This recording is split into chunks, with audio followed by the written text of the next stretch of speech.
Olá, graça e a paz, tudo bem? Eu sou Adriana Lima, do Conectados à Luz. Estou de volta para mais uma leitura do livro de Joyce Meyer, Campo de Batalha da Mente, sublinhados e comentados por mim. Capítulo 14, uma mente passiva. O meu povo está sendo destruído porque lhe falta o conhecimento. Oséias, capítulo 4, versículo 6. Essa afirmação é certamente verdadeira no que diz respeito à área de passividade. A maioria dos cristãos não está nem mesmo familiarizada com o termo, tampouco sabe como reconhecer os sintomas. Passividade é o oposto da atividade. É um problema perigoso porque a palavra de Deus ensina claramente que devemos estar alertas, sóbrios e ativos. 1 Pedro capítulo 5, verso 8. Que devemos reaviver a chama e agitar o dom que há em nós. 2 Timóteo, capítulo 1, versículo 6. Tenho lido várias definições da palavra passividade e a descrevo como ausência de sentimento, uma ausência de desejo, apatia geral, indiferença e preguiça. Espíritos maus estão por trás da passividade. O diabo sabe que a inatividade, o insucesso para exercitar a vontade significará a completa derrota do crente. Enquanto uma pessoa está se movendo contra o diabo, usando sua vontade para resistir-lhe, o inimigo não ganhará a guerra. Entretanto, se entrar em um estado de passividade, ela estará com sérios problemas. Tantos crentes são tão governados emocionalmente que qualquer ausência de sentimentos é tudo o que se precisam para que pare de fazer o que foram ensinados a fazer.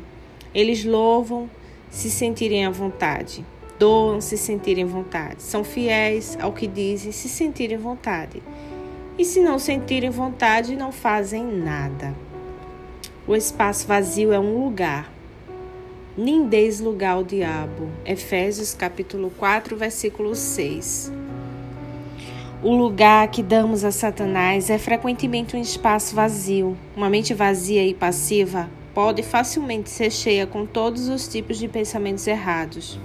Um crente que tem uma mente passiva e que não resiste a esses pensamentos errados frequentemente, os toma como seus próprios pensamentos. Ele não percebe que o espírito mau os injetou em sua mente porque havia espaço vazio lá para ser preenchido. Uma forma de manter os pensamentos errados fora da mente é manter a mente cheia de pensamentos certos. O diabo pode ser lançado fora, mas ele vai e vagueia em lugares secos por uma temporada. Quando ele retorna para ser o antigo lar e encontra vazio, a Bíblia diz em Lucas capítulo 11, versículo 24 e 26, que ele volta e traz outros demônios com ele. E a última condição da pessoa é pior do que a primeira. Por essa razão, jamais tentemos lançar fora um espírito mau de uma pessoa, a menos que ela tenha sido instruída a como encher o espaço vazio. Não estou dizendo que cada pessoa que tem um pensamento mau tem um espírito mau, mas um espírito mau está sempre por trás de pensamentos maus. Um indivíduo pode lançar fora conceitos repetidamente, mas eles voltarão imediatamente até que ele aprenda a preencher o espaço vazio com uma forma de pensar correta. Quando o inimigo retorna, ele então não encontrará lugar naquela pessoa. Há pecados agressivos ou pecados de execução, e há pecados passivos que são pecados de omissão. Em outras palavras, há coisas erradas que fazemos e há coisas certas que não fazemos. Por exemplo, um relacionamento pode ser destruído por palavras irrefletidas, mas pode também ser destruído pela omissão de palavras bondosas de apreciação, que deveriam ser ditas, mas nunca o foram. Uma pessoa passiva pensa que não está fazendo nada errado porque ela não está fazendo nada. Confrontada com seu erro, ela dirá: eu não fiz nada. Sua análise é correta, mas seu comportamento não é. O problema surgiu precisamente porque ele não fez nada. Superando a passividade.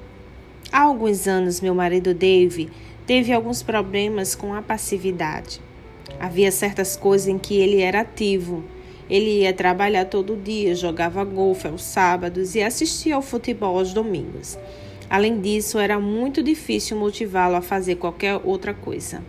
Se eu precisasse de um quadro pendurado na parede, poderia levar 3 ou 4 semanas para que isso seja feito. Isso causava grande atrito entre nós.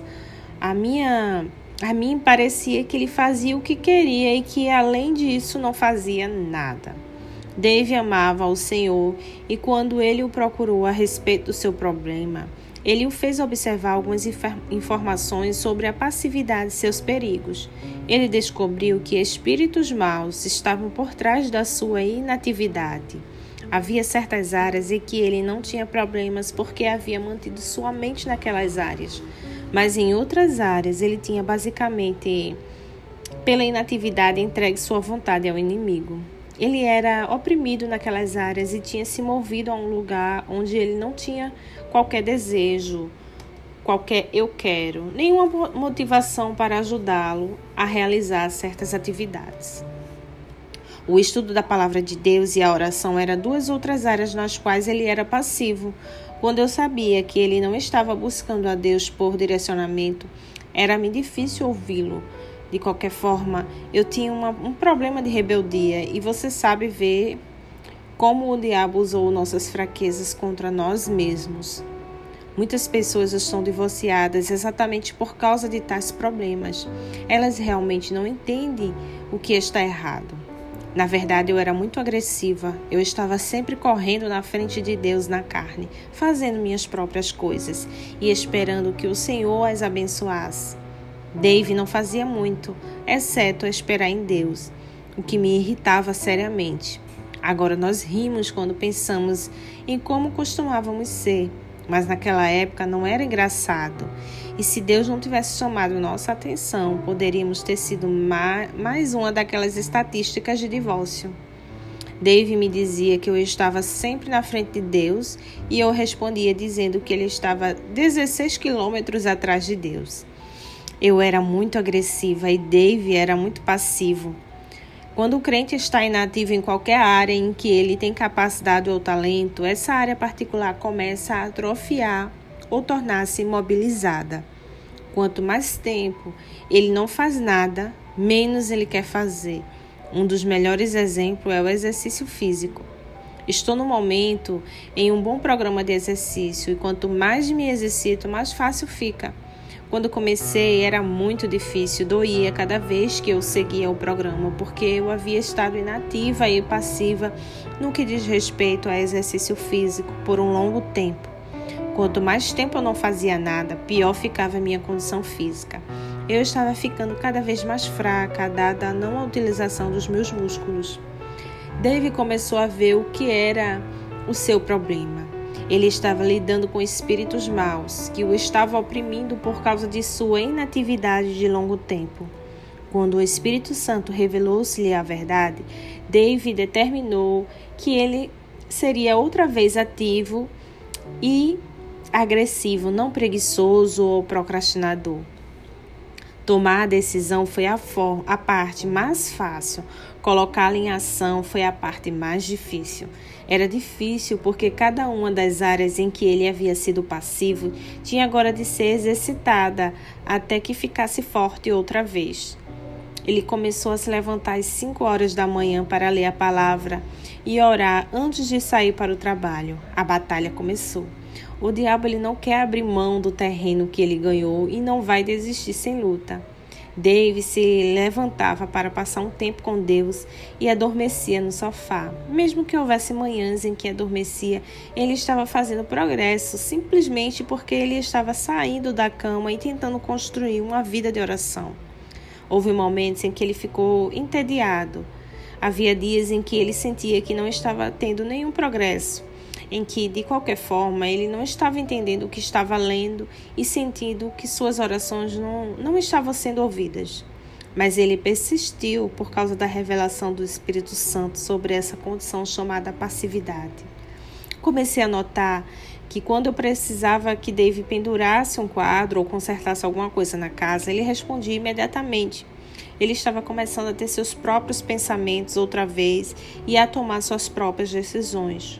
Muitas vezes ele não tinha vontade de fazê-lo ou até mesmo não queria fazê-lo no seu natural, mas ele ia além dos seus pensamentos e desejos carnais.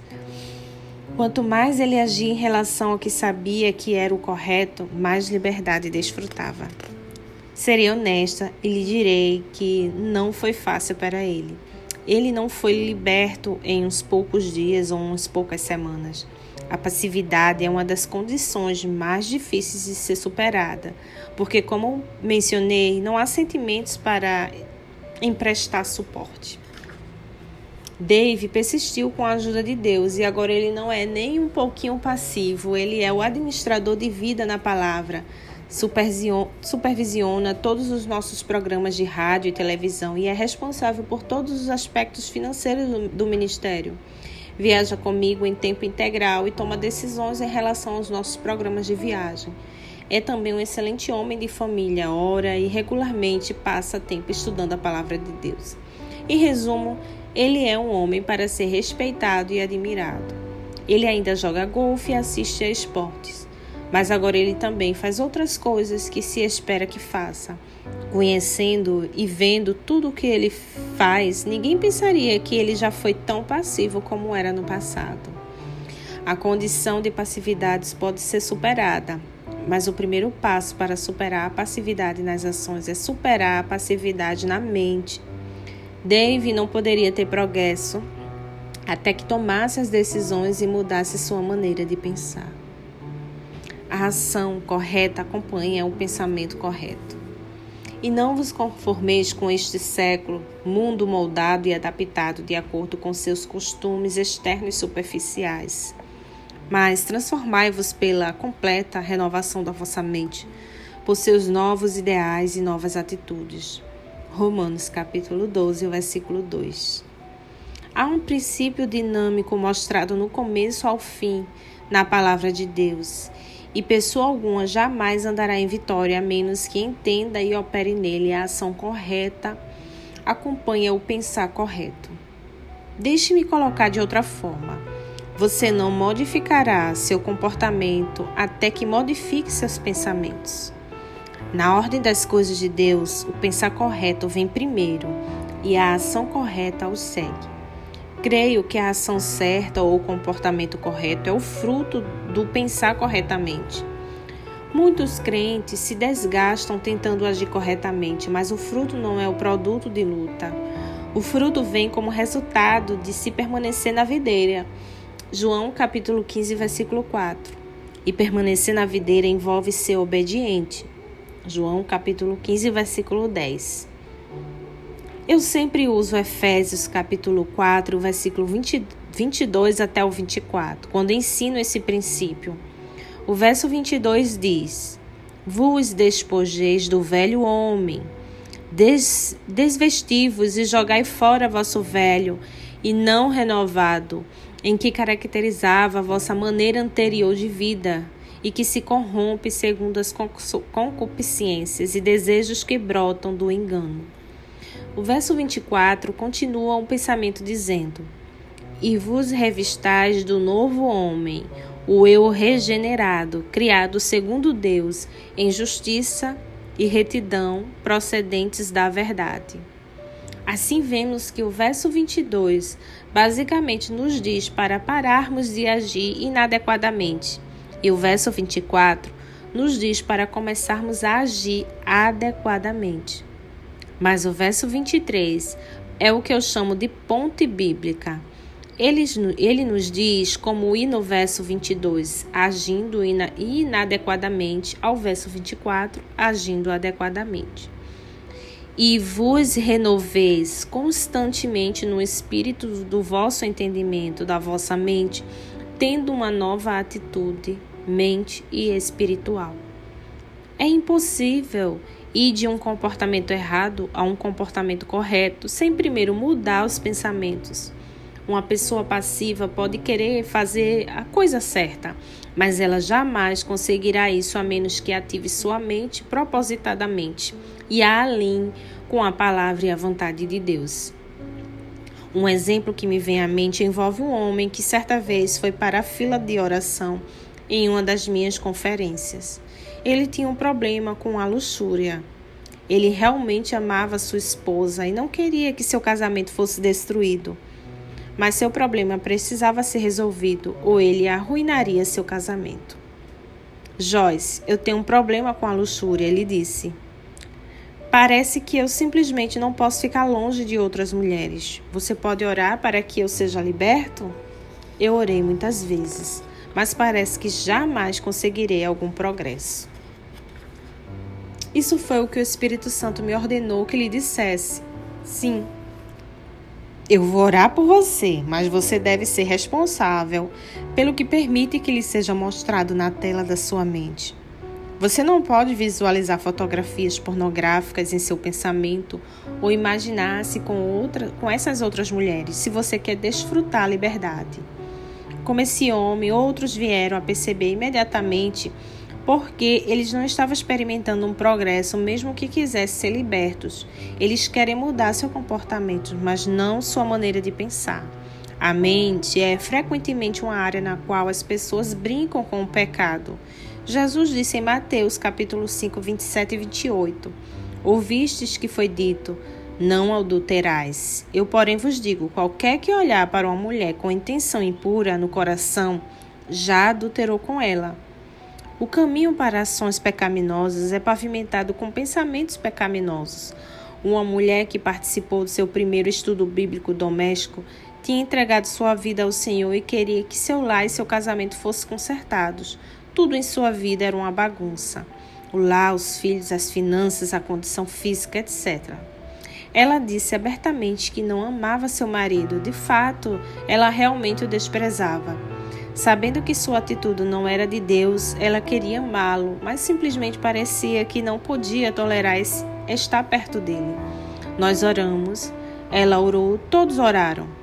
Compartilhamos a escritura com ela e lhe demos fitas para ouvir. Fizemos tudo o que sabíamos e, embora ela parecesse estar seguindo nossos conselhos, ela não progredia. O que estava errado? Durante uma sessão de aconselhamento foi revelado que ela havia sido uma sonhadora toda a sua vida. Ela estava sempre imaginando uma existência de conto de fadas, na qual ela era a princesa e o príncipe vinha para a casa do trabalho com flores e doces, emocionando-a com sua devoção a ela. Ela passava os dias pensando assim. E quando seu marido, cansado, acima do peso, suado e sujo, chegava em casa depois do trabalho, com o dente faltando, ela o desprezava. Pense nessa situação por um momento. A mulher era nascida de novo e ainda assim sua vida estava uma bagunça. Ela queria obedecer a Deus e viver para Ele, e também queria amar seu marido, porque sabia que essa era a vontade de Deus. Ela queria ter vitória em sua vida e em seus casamentos, mas sua mente estava derrotando. Não havia como ela superar sua aversão por seu marido até que ela começasse a operar com uma mente sadia. Ela estava vivendo mentalmente em um mundo que não existia e jamais existiria. Portanto, estava inteiramente despreparada para lidar com a realidade. Ela tinha uma mente passiva. Uma vez que não estava escolhendo seus pensamentos de acordo com a palavra de Deus, os espíritos maus injetaram pensamentos em sua mente. Enquanto ela pensasse que eram seus próprios pensamentos e tivesse prazer neles, jamais experimentaria vitória. Ela mudou sua forma de pensar e sua vida começou a mudar. Ela mudou sua atitude mental em relação ao seu marido e ele começou a mudar sua aparência e seu comportamento em relação a ela. Fixe sua mente no que está acima. Portanto, se fostes ressuscitados juntamente com Cristo para uma nova vida, portanto, compartilhando sua ressurreição dos mortos, buscai e tende como objetivo as coisas, os tesouros ricos e eternos lá do alto, onde Cristo vive, assentado à direita de Deus. Pensai, fixai a mente, vossas mentes, nas coisas lá do alto, nas coisas mais elevadas. Não nas que são aqui da terra. Colossenses capítulo 3, versículo 1 e 2. Observamos outra vez o mesmo princípio. Se você quer viver a vida ressurreta que Cristo providenciou, então busque essa nova e poderosa, fixando sua mente nas coisas do alto, não nas coisas da terra. O apóstolo Paulo está simplesmente dizendo que se queremos uma boa vida, então devemos manter nossa mente em coisas boas. Muitos crentes querem uma vida boa, mas estão passivamente sentados desejando que alguma coisa boa lhes aconteça. Frequentemente, eles têm ciúmes dos outros que estão vivendo em vitória e se ressentem porque a vida deles é tão difícil. Se você deseja vitória sobre os seus problemas, se você verdadeiramente quer viver a vida ressurreta, você deve ter força de caráter e não apenas força de desejo. Você deve ser ativo, não passivo. A ação correta começa com o pensamento correto. Não seja passivo em sua mente. Comece hoje a escolher os pensamentos corretos. Aplique essa palavra no seu coração, que aqui eu encerro o capítulo 14 e até o próximo áudio. Não esqueça de comentar, curtir, compartilhar e nos seguir nas redes sociais Conectados à Luz. Fica com Deus e até o próximo áudio.